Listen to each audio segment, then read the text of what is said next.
PR is more representative type than the constituency type. কারণ কনস্টিটিউন্সিতে একজন 49 পাইলেও percent, একজন 51 পাইলেও 51 elected হয়ে গেলেও 49 ইজ জিরো।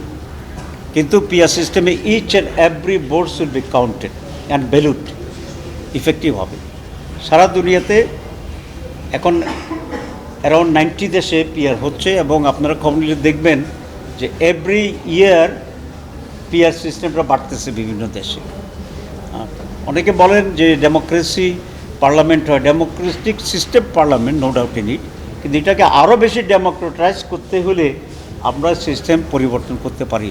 সেজন্য আমাদের জন্য আপগ্রেড করার যে সুযোগটা আছে, এটাকে আমরা মনে করি it's a proper now in Bangladesh.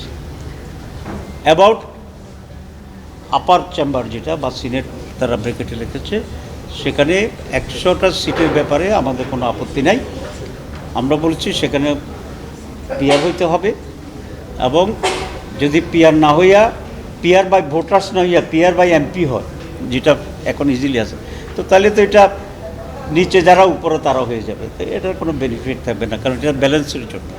অনেক সময় লোয়ার হাউসে একদল জিতে যায়, কিন্তু আপার হাউস এটাকে চেক অ্যান্ড ব্যালেন্স করে।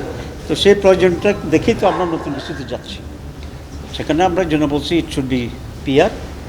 2, সংবিধান যদি পিআর হয় তাহলে 2/3 পাওয়া বাংলাদেশে is almost near to impossibility যে কোনো পার্টির পক্ষে।